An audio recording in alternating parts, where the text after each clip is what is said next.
Hey everybody, it's Robert, obviously, because I don't know who else would use my channel. You guys been secretly using my channel. Is there something I should know?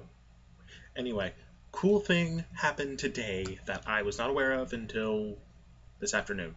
Paizo just announced a playtest for their new Advanced Class Guide, which I have the Advanced Player's Guide and the Advanced Race Guide, so of course I want the Advanced Class Guide.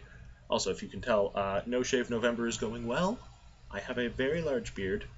Here, where I've been obsessively, compulsively picking the whiskers. That's not shaving, but it is kind of red.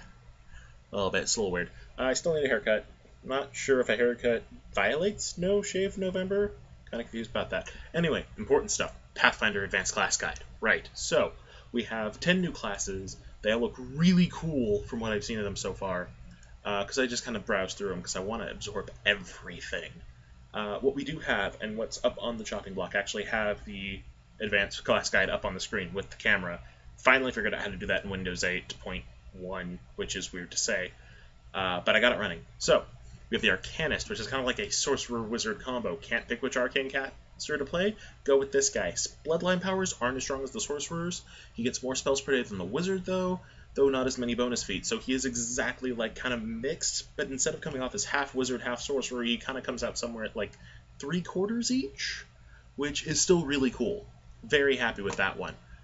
Next up is the Blood Rager, who I was even more excited for, because he's a sorcerer barbarian. He is the guy who has probably the big red beard like I do, like this. He gets up to 4th level spells. He gets arcane spells that he can cast in medium armor. His spell list isn't quite as robust, but he has full base attack bonus. He has a good fortitude save, he can rage, and his rage gets powers from his bloodline. I only really checked out the Aberrant bloodline, because I love the Aberrant bloodline for Sorcerer, but just from looking at that, he gets some cool stuff right there, including, I want to say it's at like 10th or 15th level? Oh no, I'm wrong. At 4th level when he's raging, his reach goes up by 5 feet, which is really, really cool. And then at 16th, he becomes immune to poison, disease, fatigue, exhaustion, and staggered. I believe that is only while he's raging, but still really awesome.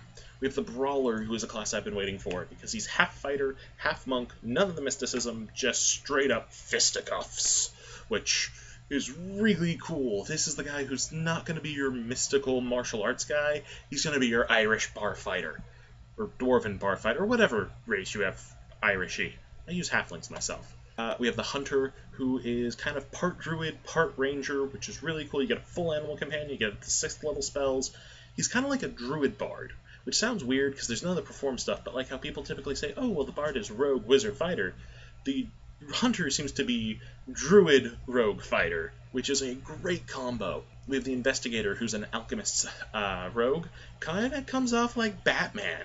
And not like, you know, I'm prepared for everything, Batman, but like real original Batman. You have the utility belt filled with alchemical potions, you have dirty fighting. It's kind of like a bit of that, a bit of a noir character. I want to play an Investigator. I mean, if I'm ever not GMing, I'm going to play an Investigator. This is going to be great, especially since they said Advanced Class Guide is going to be society play. At least they're aiming for it, which will be great. We have the Shaman. He's kind of to the Cleric what the Witch is to the Wizard. I'm fine with that. It's more cleric-y, more healy, still gets hexes, but has a familiar, which is really cool for a divine class. Still divine. Very happy with this one. Sadly, he pulls from the cleric list. I wish he got his own list, much like the Witch gets her own list compared to the Wizard. But I'm going to take what I can get here. We have the Skald, which is part barbarian, part bard, which is always really fun. But the idea of a bard that has people go off and start raging with his performances is really awesome, especially because you get rage songs. This dude plays heavy metal music. This is Deathclock, the class, or whatever a real metal band would be. I guess Slayer. Speaking of which, next class is Slayer. We have the Slayer, which is kind of a rogue ranger hybrid, not as much sneak attack as the rogue, just as many favored enemies as the ranger, but they're called favored targets, which is a bit more flexible in some ways, less flexible in others.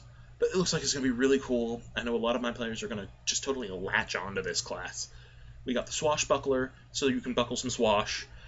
Honestly, this is part gunslinger with the grit, which I believe they are calling panache, but you can do some really cool stuff with this.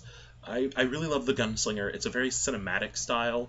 It kind of makes you feel like you're in a western. This is going to make you feel like you're in the Princess Bride, and we all know, all of us are going to, who are playing swashbucklers, just live for that moment where we can do the promise me money, promise me power, promise me anything you want scene from the Princess Bride. And if I just ruin the Princess Bride for you, spoilers, that's a scene that happens. You'll figure it out when you watch it.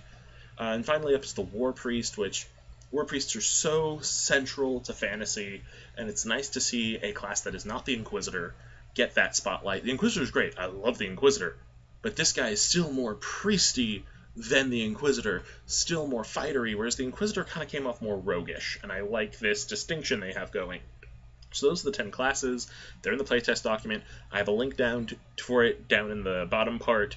This is going to be amazing, and I'm excited for this playtest. And for I don't know how many subscribers I have. I think I have a dozen at this point. But for subscribers on YouTube, for followers at the Tumblr, which is a much larger list, totally go grab this, play it, enjoy it, try these out with your friends. This is going to be an amazing way to jump into new classes, and then when they come out with the official book, you'll be ready for it. You'll already have this done. This is why I love what Paizo is doing here. They're making these playtest documents. They're taking in fan words. They did mess that up a little bit with the original alpha playtest of Pathfinder, but now we have this, and this is going to be amazing. So I'm very much looking forward to how this is going to pan out. That's really all I got for today's video. It's been nice seeing you all. Hope you enjoy the beard. I don't know what I'm going to do with it come December. If you have suggestions about it, put them down in the comments section, which now works with Google+, so I guess your grandmas who have Google+ might see that too. I might be the only guy with a grandma who has Google+. Just throwing that out there. Anyway, nice talking to you all, guys. You know how to find me, 'cause that's down there too. A lot of stuff down there this week. Cool seeing you all, and I really need to figure out a way to end this off. So if you have any ideas for a call sign, reblog it and put that in your reblog comments, or put it down in the YouTube comments as well. See ya.